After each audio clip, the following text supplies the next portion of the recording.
Right, go for it, Timmy. Yep, no, it's okay. Thanks, everyone. Thanks, Vanessa and Andy.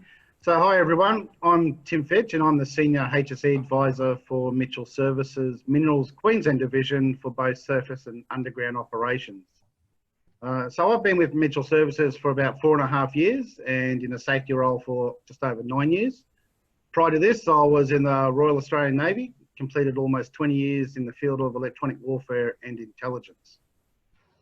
So I'm Josh Bryant. I'm the General Manager, People and Risk with Mitchell Services. I've been with Mitchell's 4.5 years. Prior to that, I guess I started my career off as a geologist, actually looking after drillers, and so I'm paying for past sins. But I want to talk about a little bit about Mitchell Services. So we're an ASX listed drilling company, drill in all states, and before everyone rants and raves that there's no Tasmania, we're not actually drilling in Tasmania at the moment, so had to drop them off for space. But these are examples of our work environment. So this is the red rig there. We actually own the equipment and the people work for us, but we drill for other clients. So we drill holes in the ground to get samples or to do gas drainage, etc. So typical work environment. So these are the boys in northwest Queensland. You've got Hendo, Bluey and Will. The big rig there is Scotty and John working at one of our sites near Moranbah.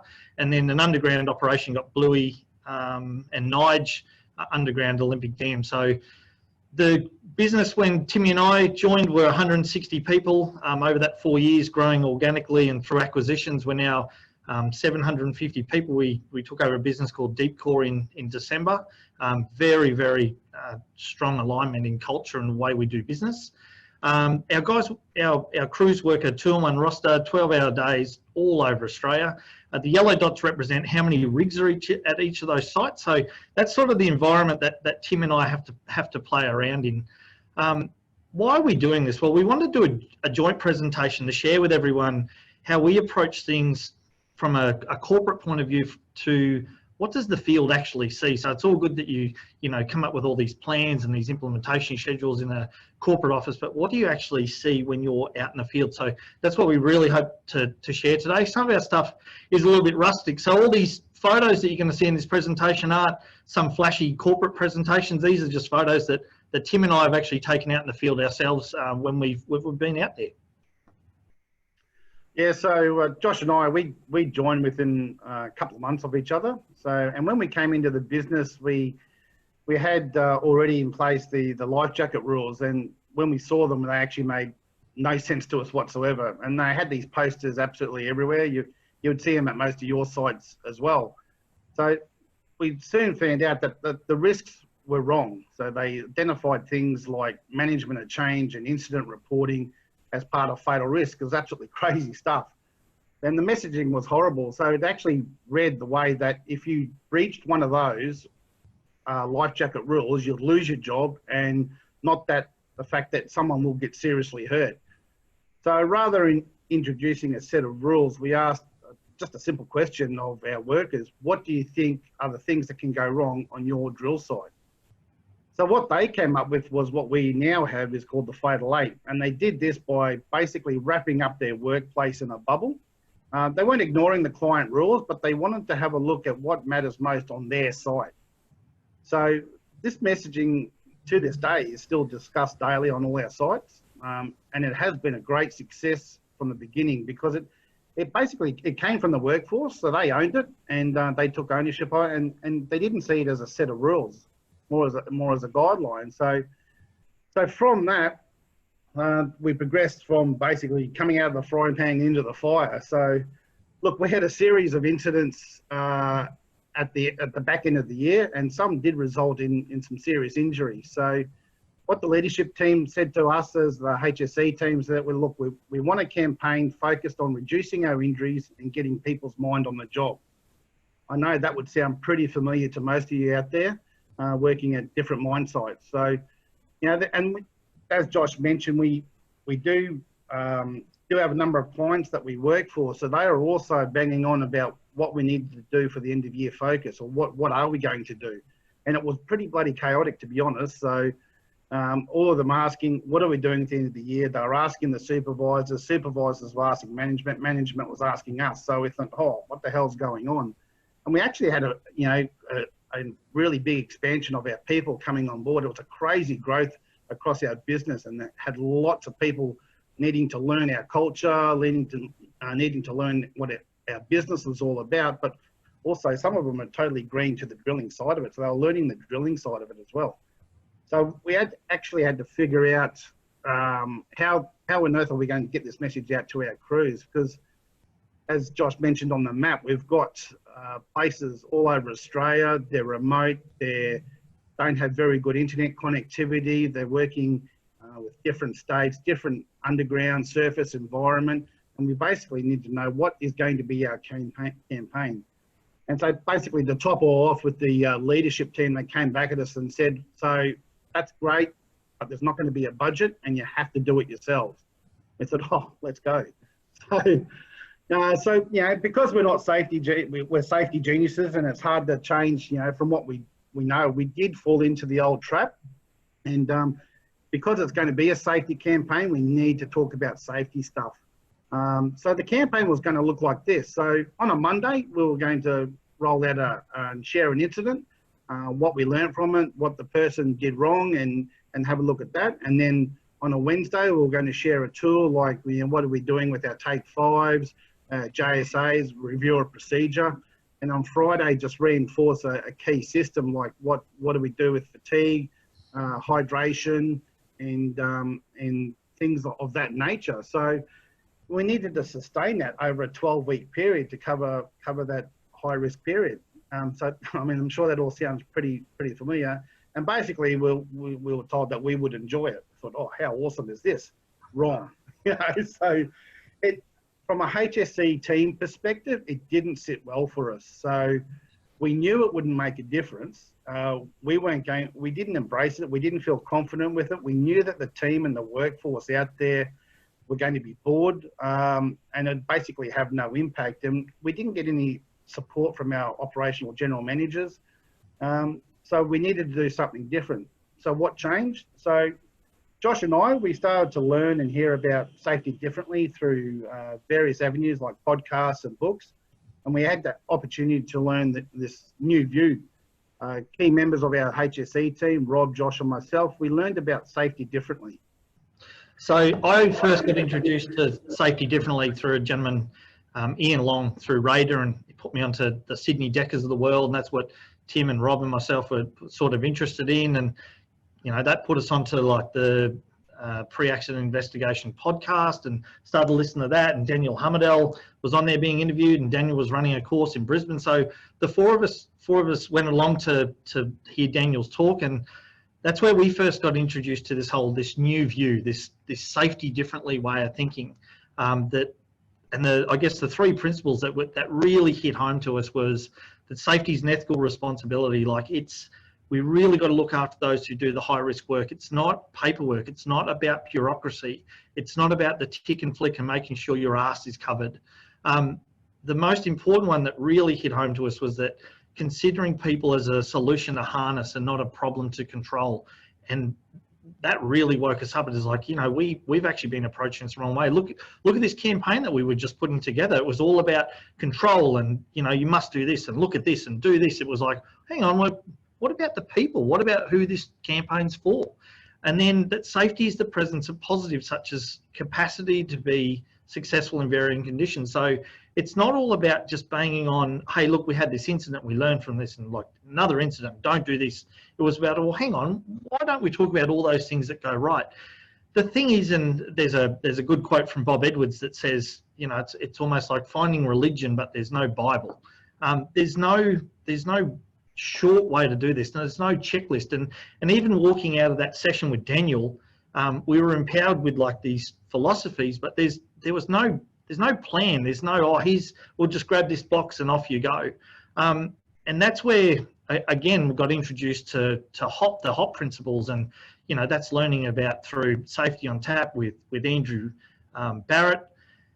Start to learn that there's also this other fundamentals out there called HOP, where, you know, and that's what South Tac's been teaching, and that really opened us up when we started to learn about HOP. But again, when we did the HOP training, I met people from other industries. So Meriki White, Brooke Coldridge from Essential Energy, Dan Copaz from Energy Queensland.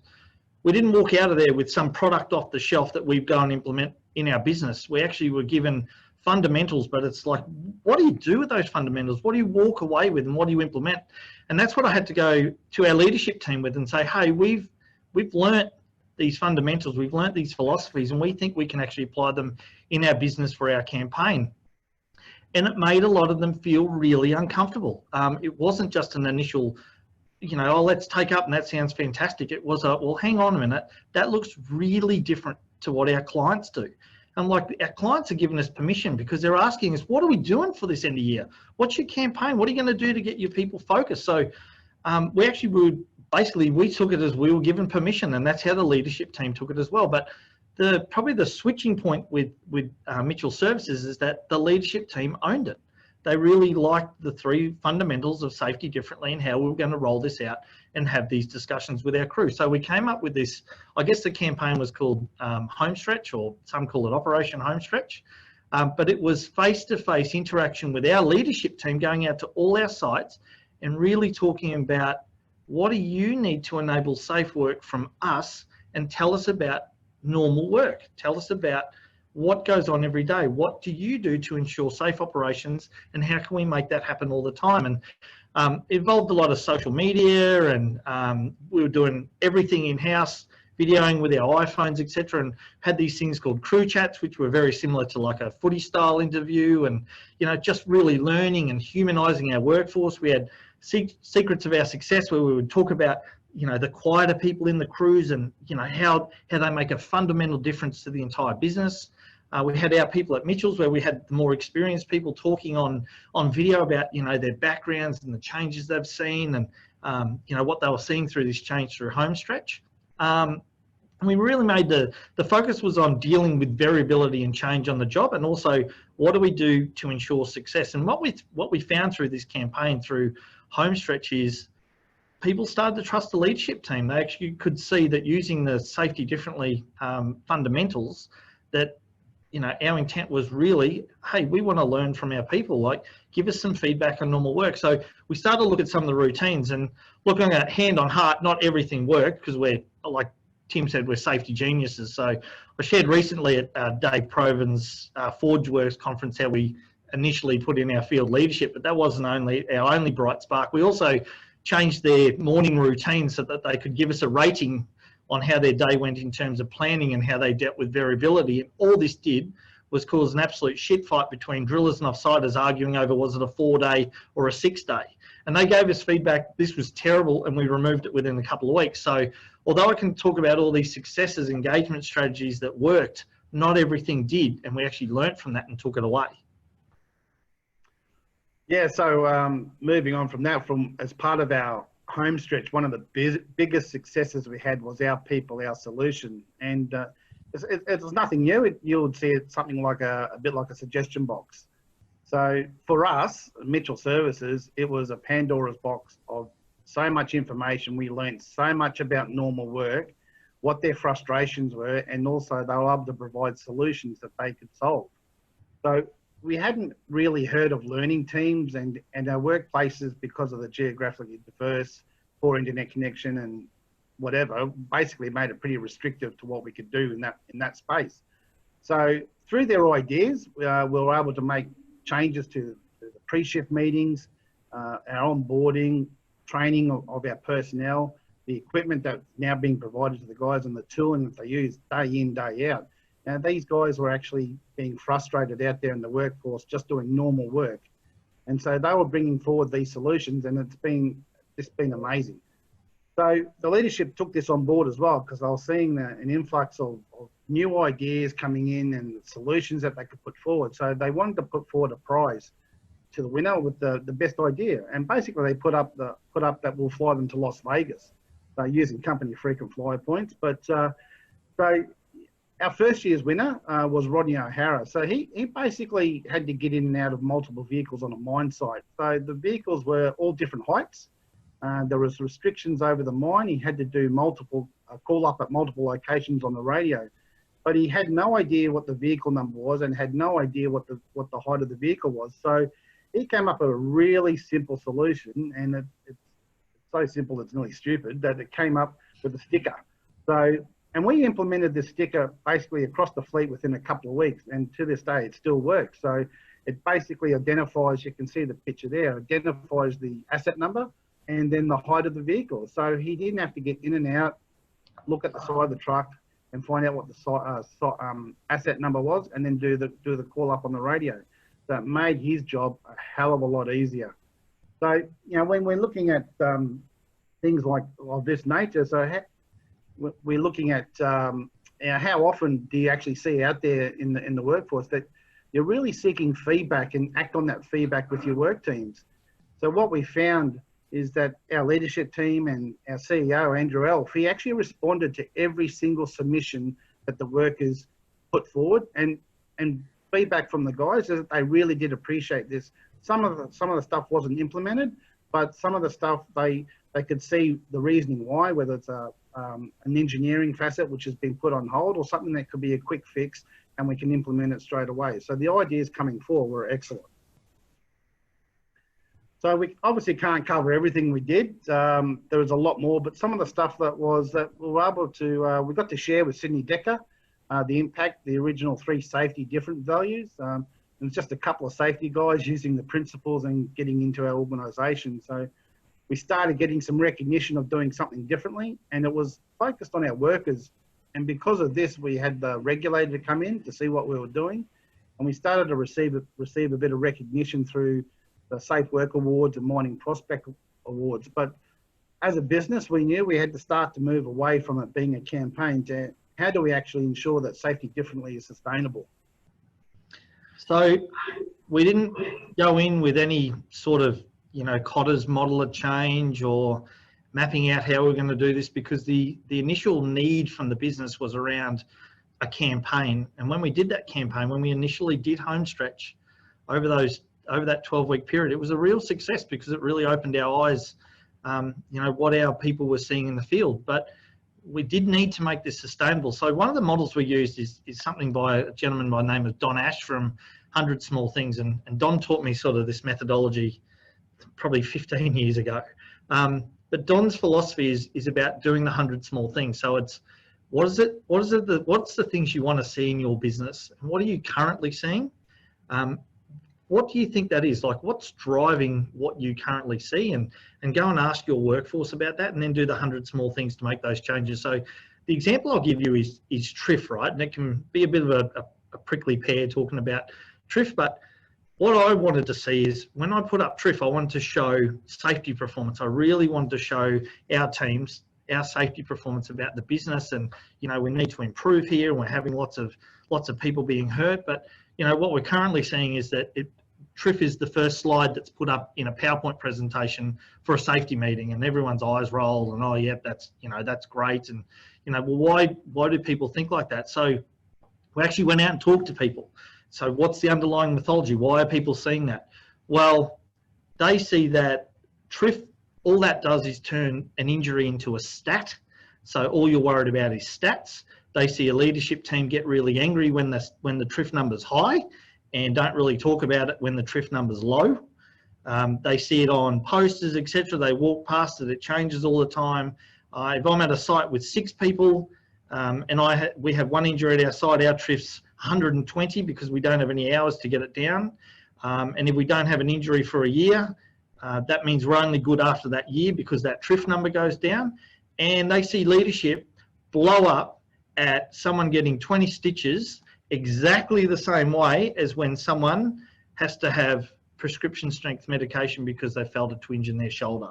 So they just see us blowing up at minor things because it impacted the TRIF. And the thing is, that was never the intent. So we took it away. We just turned TRIF off. We took it away from every bit of communication in our business because that's not what it's about. We really wanted to humanise and listen to the workforce and learn from the workforce. It's not about stats and manipulative and everything. So how do you do that? You've got to do these 100 small things. And where can you actually do these 100 small things?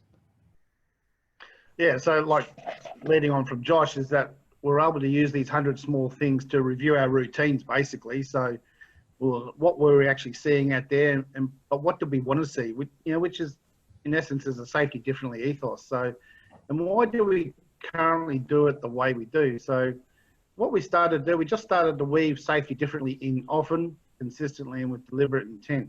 So we broke into areas that we can control and influence. So we looked at our onboarding, so bringing new people into the business, making sure that they're being part of the Mitchell Services company early in the process, and they're taking ownership of what they provide us in the company, our pre-shift meetings. So, you know, the beauty of the pre-shift meetings is that no matter where any one of us go within Australia to any one of our sites, we can actually see the same pre-shift meetings and discussions being held for our entire workforce with regards to our fatal 8, our Mitchell Service values and safety shares. They're all being discussed and the guys are being engaged. With our field leadership, our supervisors are going out to the rigs and doing the field leadership. They're having those conversations with their workforce, finding out what their frustrations are, talking about the fatal risks and what controls that they are putting in place, and understanding those controls. Our weekly safety meetings, look, you know, sometimes they can be seen as an extended operational meeting, but you know, we put the focus back on our fatal 8, our critical controls, and a deliberate safety messaging around that. So but the biggest influence, I believe, has come from our leaders in the messaging that they portray out there to our workforce. So they give back to their workforce. They give updates of the company, what's been happening, incident reporting, and what have you. Is that through emails or videos, or both actually. So, yeah, through our investigations, we've changed the language to look beyond the person to blame and look at what they did, to looking at path for our organisation to say, well, how did the organisation fail this worker? And the crews are starting to see this, and they love it, and they really do embrace it. So with the 100 small things, this is probably my one recommendation, is that really look at the areas that you can influence and change. So if you do want to introduce these, you know, these safety differently or new view philosophies, have a look in the areas you can influence. Don't try and boil the ocean. We really broke it down into what are the routines where we can make 100 small things, 100 little changes, like changes in the language, changes in the content. Look at work. When we talk about work, what do we talk about? Do we talk about making things better? Do we talk about the absence of things and, you know, really honing in on behaviours, or is it more about, you know, generative discussion, having a bit of a chat? How are we learning? Like, what are our investigations actually honing in on? Like, what are you trying to do? Are you purposely trying to learn from them, or is it just yeah, this was missing and this stuffed up? So we're very careful about our language there, and that's why communication was such a big thing. Even the messaging from the CEO, like, removed blame, and we knew things were working because we got feedback from one of our supervisors who said, Tim, can you help it? What's TRIF, mate? Like, so we knew by taking away and not communicating it that, you know, we're removing some of that old school way of thinking. And we had a former driller join our team, Matt, in a HSE role, and when we talked him through, you know, safety differently and these 100 small things, he goes, now I can see all the stuff you've been doing, but you've been doing it really subtly. So we laugh and we call it like the ninja style, that we're subtly putting safety differently in there. It takes a little bit of time, but that's where you can make some changes. Yeah, so the biggest thing that stood out for me was our communication. So when we look back at our incident alerts, and to be honest, there was a lot of blame. You know, the worker didn't do this and should have done this. There was a lot of hindsight bias. You know, Captain Hindsight comes out to play again. But our actions were like, everyone, you know, reread this procedure at all the sites. You know, basically fix the worker.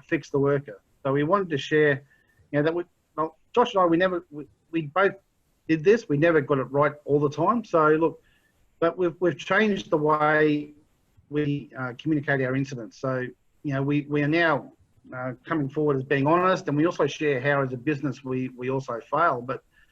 And that most of our injuries occur when we are doing normal work, not high risk work or anything out of the ordinary. So, you know, we focus on looking at failing safely. So if things do go wrong, how can we reduce the impact? You know, obviously it's not going to stop the event in most cases, but reducing the severity of the injury. So for this example that's shown is that, you know, we had our guys working out in one of our yards. One of the bed logs moved and it caused a cut to Jeff's finger. So the communication was about the work. it was basically a restricted workspace, cramped area, and the ability to fail safely. So we recognised that, okay, he wasn't wearing gloves. So we talked about if he had worn the impact protection gloves, it could have lessened the severity of the injury. So, but Jeff knew this already, so to punish him for made no sense whatsoever. So we do have incidents, right? We do have incidents within our business, and we do take the time to learn what goes wrong when those events happen. And we have to manage a lot of reaction as well. So reaction from clients, reaction from management, but it's also about, hey, stop. You know, and incidents happen. They don't happen very often, but we will take the time to really learn. And people will just bundle an incidents and incidents, whereas we really break it down that, you know, is it low severity or moderate severity? And that's not covering up anything. It is hey, the feedback from the workforce is that, you know, we treat the 20 stitches exactly the same as like someone getting prescription strength medication. So, you know, when we're doing investigations, let's take that same mindset. Let's be really careful here and put the effort in, because most of the time things go right. So if I go back to like that beginning slide where it showed our Australian operations, injuries make up a very small part of work. So if we then put those exact injuries on the amount of shifts, so we had 25,600 safe shifts last year, but we had 14 recordable injuries. So, you know, most of the time, it's 99.94% of the time, things go well, but everyone focuses on when things go wrong. But how are you working? And this is the safety 2 mindset of how are you ensuring that each day that things are going right, things are going well.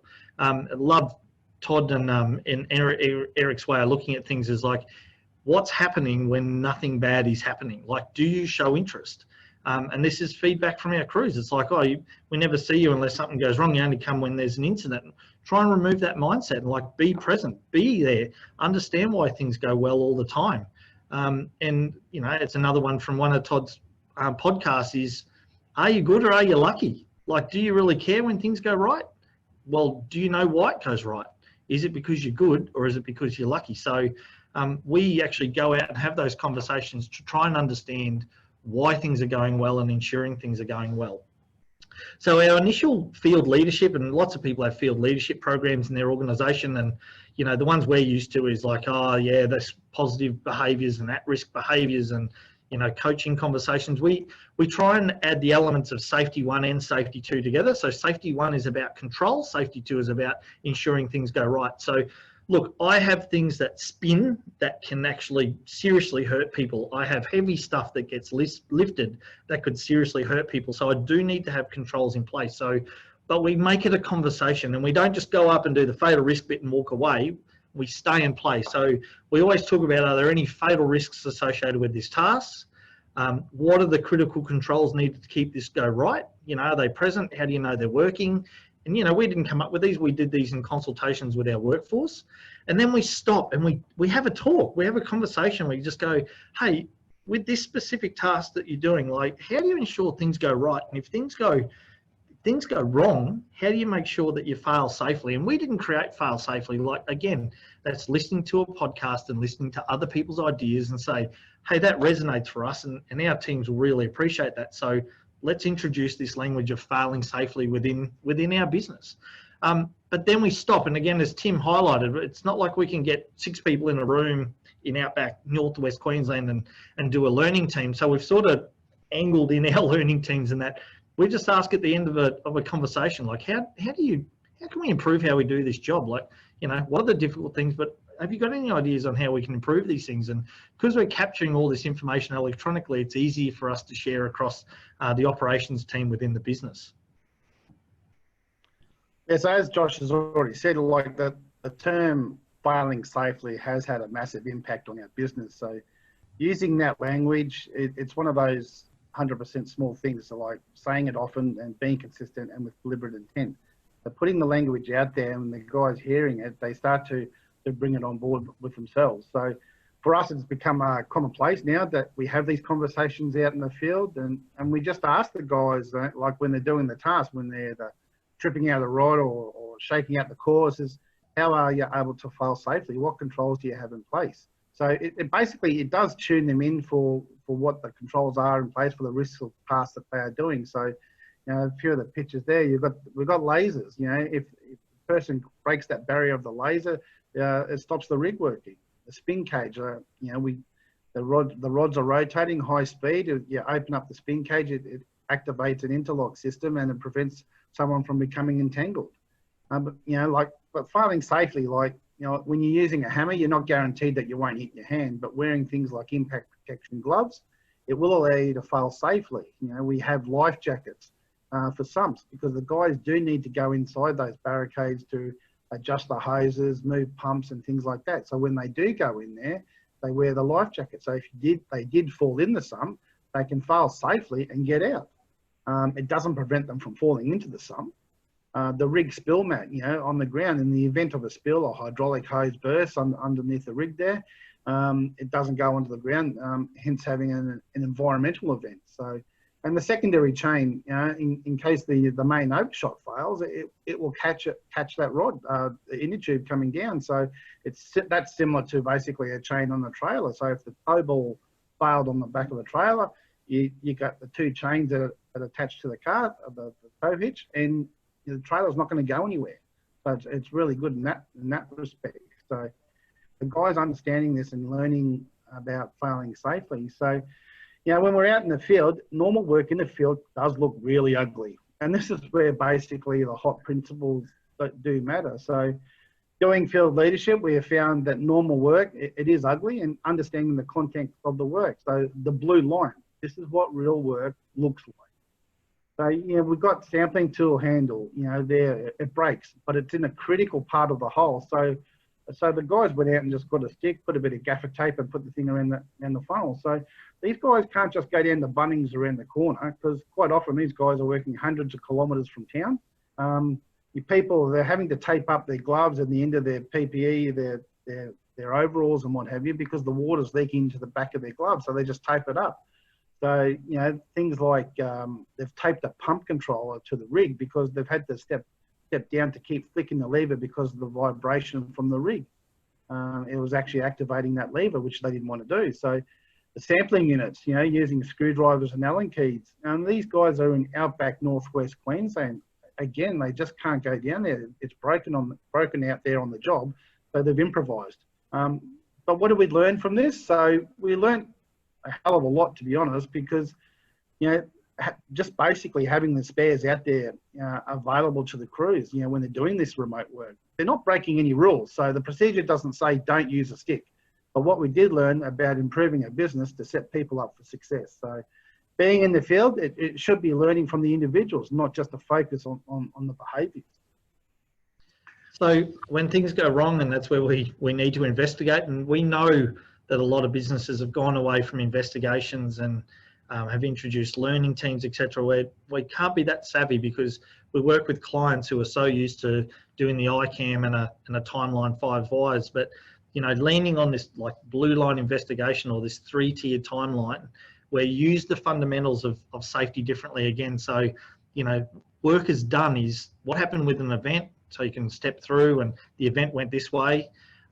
Work is intended as all your procedures, and I can hand on my heart say that our procedures do not reflect everything that happens on a rig. They are perfect day, perfect conditions, perfect hole, perfect tooling, everything perfect. That's what work's intended represents. That doesn't deal with like ultimate variability on the rig. And then the work is normal. So people go, oh yeah, but they normally do it this way. No, work is normal can only be discovered through having a trusting relationship with your workforce. And that's by getting out there and doing the field leadership and asking the right questions. So when we have an event, our focus is what are the differences between work's intended versus how it's normally done, or how's it normally done versus how it happened with this event, or how is it intended to be done and how's it normally done, because that's what matters. It's only about those gaps between those, and not everything has to be worked back to work as intended because that's our procedures and the process and the system. What if that's wrong? That's what we need to work towards. So it really is taking that time to understand normal work, going out there, asking the questions. Don't just have a bias and go, oh yeah, they must have just thought this. Go and ask the questions. And if an event happens at one of your sites, you need to go and ask it at other sites. How's it normally done at other sites? Because what we found in some of our investigations is go, oh, you know, this happened at this site. Oh, why would you do it that way? Because you know X, Y, Z. And okay. So then we just go and ask another site. So this 3-tiered timeline methodology is, you know, some of our clients do use it, a lot don't. And if I can't move away from like the ICAMs or the tap routes, and I can at least embed or start to implement a 3-tiered timeline way of looking at things, like that's a small win for us. So I guess wrapping up from my side, you know, we learned HOP through Southpack, fantastic courses. I originally did it with Andrea Barker. The rest of my team did it through Bob Edwards, and I know that Andy and the team run regular HOP courses. And you know, our team that at Deep Core that we basically joined the Mitchell's team in December. I know they've started to look at HOP as well, but my personal view is that HOP is not for the worker. You don't implement HOP into the business and for the worker. HOP is about you. HOP is about you as a leader. So, and it's about how you respond. So, you know, we hope through this presentation that we've shown that, look, you know, error is normal. And as Tim showed in those field examples where, you know, normal work can be really ugly. Like they are making do. They're dealing with variability every day. Even the best make mistakes. It's a really good way of looking at it. It's from one of Todd's books. But you know, even the best do make mistakes. One of our company values is never openly criticise, blame, fixes nothing. So, you know, the second principle of HOP just fit in with our business. It really doesn't fix anything. And one thing that the CEO, Andrew Elf, always says is like, if we have an event and someone gets hurt or something, you know, there's equipment damage, he will always ask, Josh, if you and I were on that rig, could that happen to us? Like, would we have done it that way? You know, would we have really set that person up for success? You know, error is a bit normal. So, you know, it does start to, you know, really starts to become part of who you are. The systems drive behaviour, and this is what I said earlier. I do not say that my procedures are 100%, that my systems are 100%. And you know, an example of this is that one of our employees, Shane, sustained a hand injury, and straight away the client was like, "Oh, it's because he didn't do a take 5." And I went, "Well, hang on a minute. Like, what's your expectation across your business?" And they go, "Oh, they hand in 4 take 5s a day." And I go, "My guys do 30 tasks.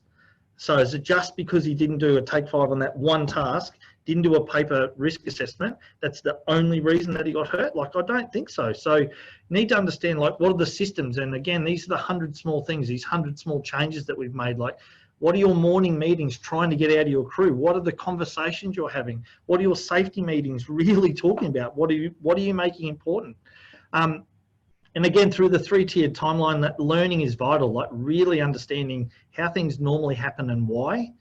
And that you learn with purpose. Like when you do an investigation, it's about learning, not about investigating. And the biggest thing is response matters, and that's me as a leader. That's me, you know, not blowing up, going from a kitten to a tiger within 30 seconds as soon as, you know, something goes wrong. And it's about that controlled response to the team as well, because, you know, it really matters. It's all about our people, learning from our people, and just making work better. So HOP is for leaders. So if you're looking for where to start, HOP needs to be ingrained at a leadership level and a supervisor level. Has Mitchell Services got it right? Not at every level, but we are slowly getting there. Our leadership team's on board. We're starting to see it more in that supervisor ranks. But these things do take time, and you've actually got to believe it yourself. Yeah, so what I can talk about now is basically from what I've been seeing in the field. So out there, week in, week out, is that I'm seeing a more engaged workforce. So basically, I've had guys coming up to me. They've actually had that light bulb moment. So I can see what you guys have been doing now, and they now get it, you know, so they can understand what we've been trying to drive over the last couple of years. So, you know, for me going out into the field, I've become welcomed. They treat me not as a safety cop, basically. So I can go underground and have the conversations with people like Bevan and basically not be seen as a safety cop. We're having those normal conversations, visiting the crews, and they feel comfortable talking to us, and they're becoming more open and honest. So, you know, the principles of HOP and safety differently, they've guided us, but we've had to figure it out ourselves. So we've been able to experiment with what works for us. And not everything has, but we've learnt from that. So, yeah, and as Mitchell Services, we don't drill for ourselves. Like, we're a drilling services provider, so we do have clients. So, and sometimes that's been some of my greatest challenges. But it is rewarding in the fact that, I can go out there and have that influence with the clients. And sometimes not everyone gets it. They don't get it, but or even aware of safety differently. So it is a challenge. And quite often I'm seen out there as protecting the worker and not making them for account. So as refreshing as it is with the client on how much engagement with our workforce, basically when the shit hits the fan, it's a real challenge for the client not to resort to the old ways, basically. So, but look, that's all I have from out in the field. So I'd just like to say thanks for listening and learning, and I hope you got a fair bit out of this.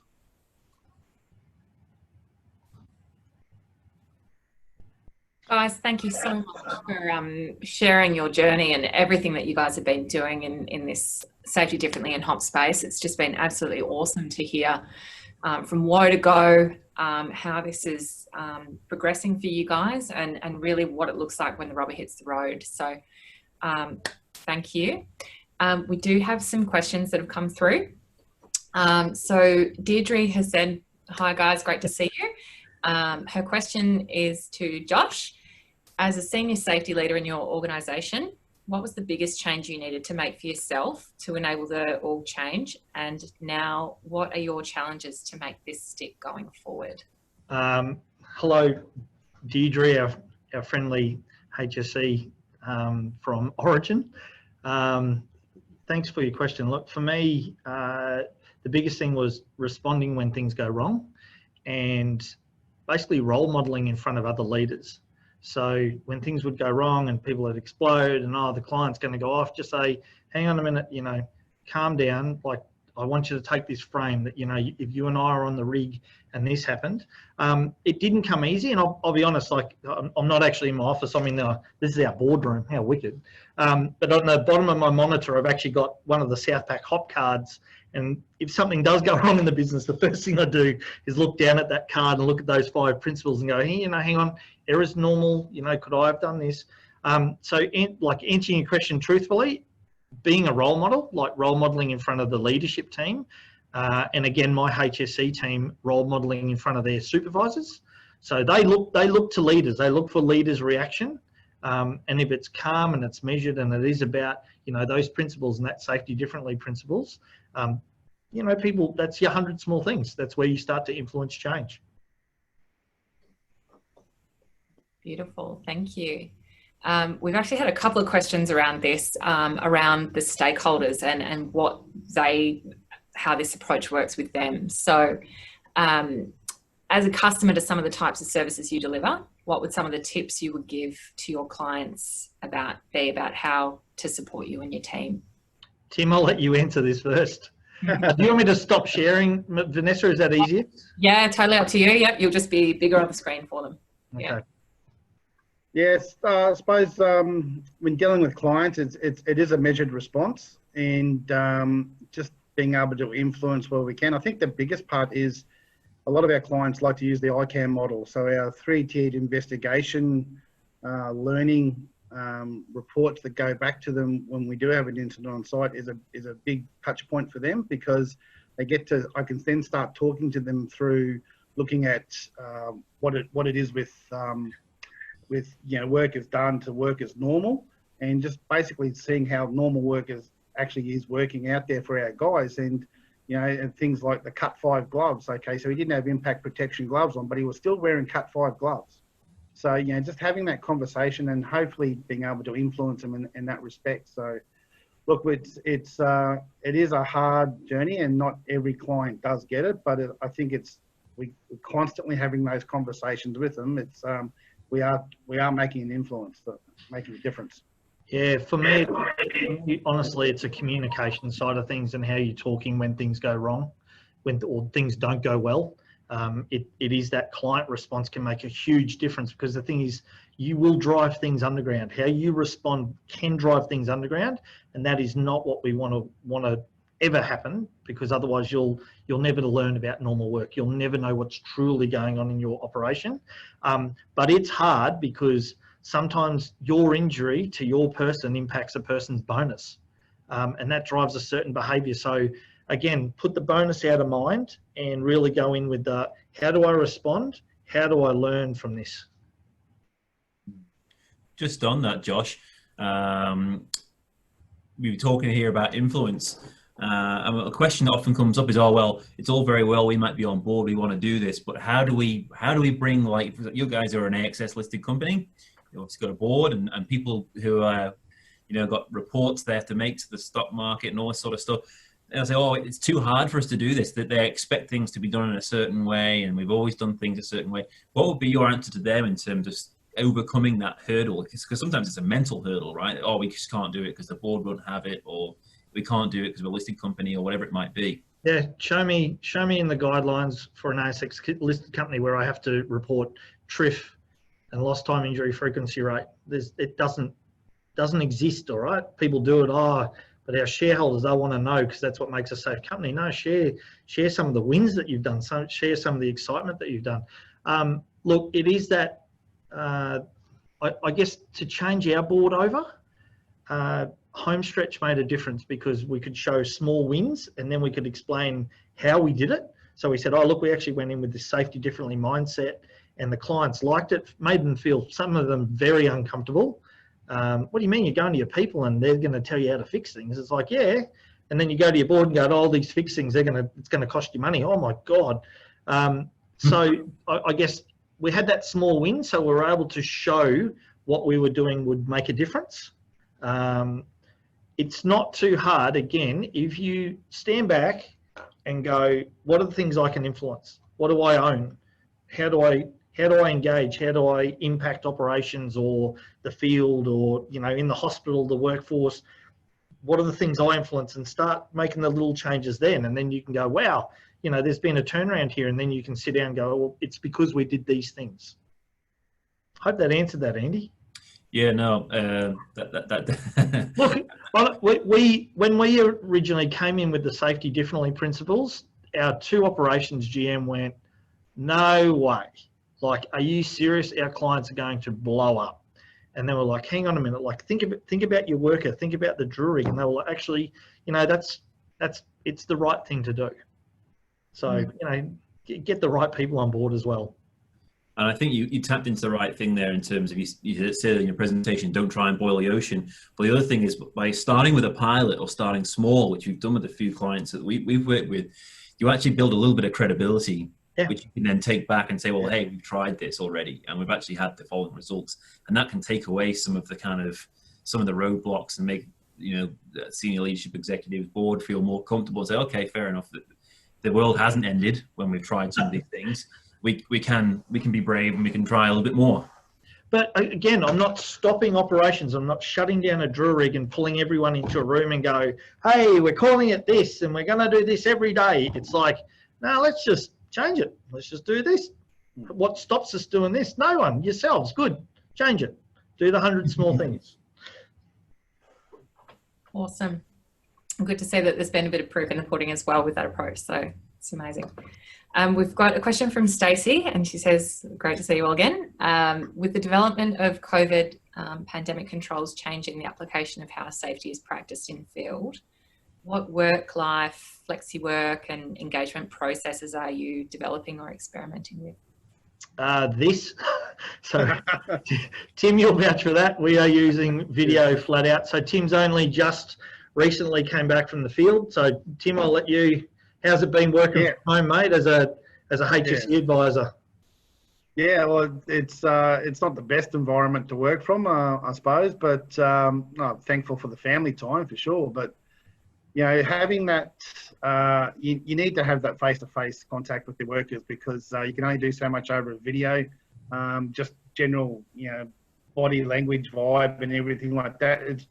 It's good to, I know, you know, not personal contact, but you know, like being there and helping with them on site does help immensely. So, but if we're going to can't do that, we need to resort back to video. It does help. So we do regular video chats with our crews out on sites, and not just the once a week with a weekly safety meeting. It's with the supervisors, showing them extra support as well. So, you know, when we can, it's only just starting to ease a bit with the restrictions now, but you know, there's the flights are still restrictive, so I'm doing a lot of driving throughout the state so I can get to these sites. So, but it's all part of the show. So, Stace, so we had probably overall within the business, we had probably 10% impacted by COVID in terms of not being able to go home to their family. So, again, because we got that trusting relationship, it was good to talk about the Mitchell's family and relying on your co-workers, etc. So, and you know, as one of the GMs, John did an amazing job. He just said, all that outside's changed, but every day you're still going to the drill rig and you're still working with your workmates. So, you know, that 12 hours hasn't changed. It's all the outside world that's changed. That's what we need to manage. So we've ramped up our communication in terms of like letting them know what's going on, what information we've got. But that's probably the biggest thing, Stace, is that just upping the communication about what hasn't changed, what is normal. You know, nothing's changed on the drill rig, and it's been tough from us from an investigation point of view, because I can't just jump on a plane and go and investigate. So we've had to really carefully meander, you know, how we get information, how we're still communicating information, and you know, you're not there to have a face-to-face with a client and argue that blue line investigation is the best methodology to use.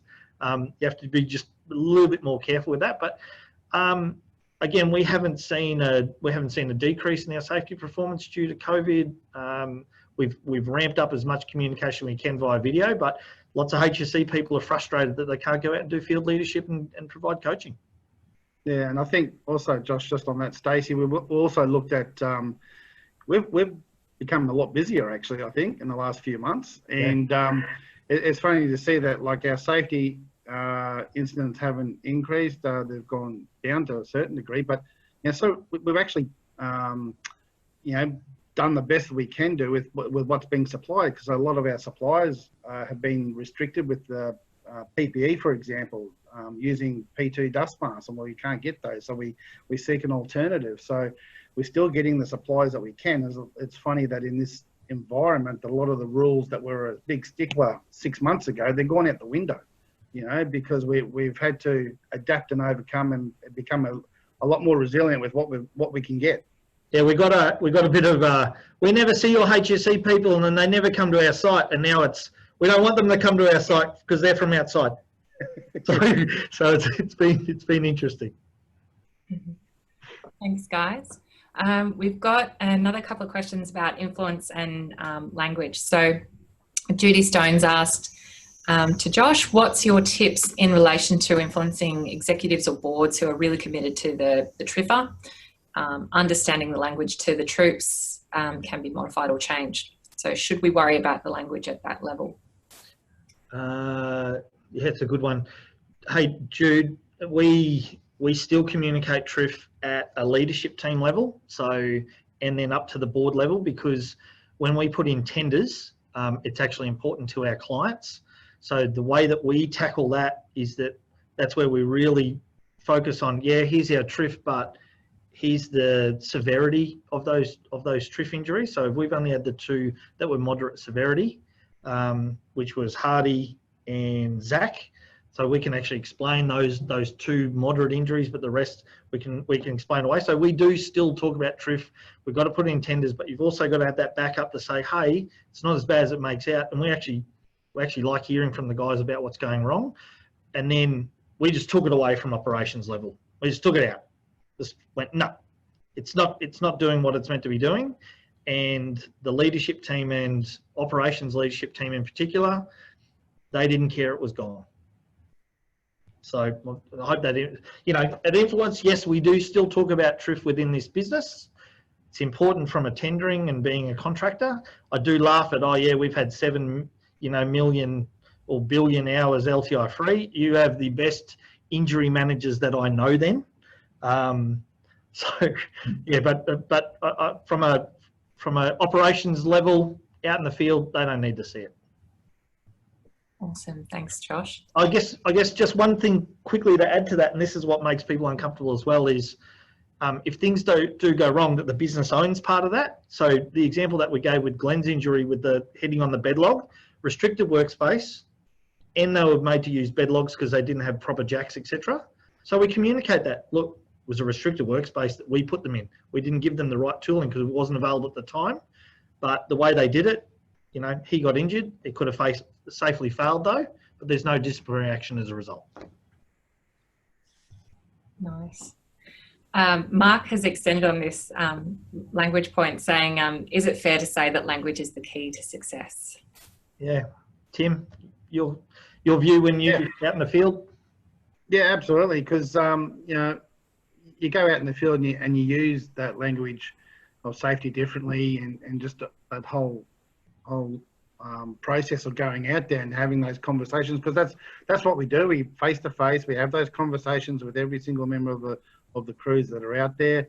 And if we're not using that language, they're not going to pick up on it. So it undermines everything that we would have done over the last couple of years. So then, and they start to put the links together, and like I said, they've had that light bulb moment. I thought, oh, hang on a minute, I remember you saying that, you know, 6 months ago in this particular incident that affected me, and now you're using the same language even now. So it is key, and you know, as long as it's a consistent message and the same language that's being pushed out there through our sites, it is invaluable. Look, I think the language bit is absolutely critical.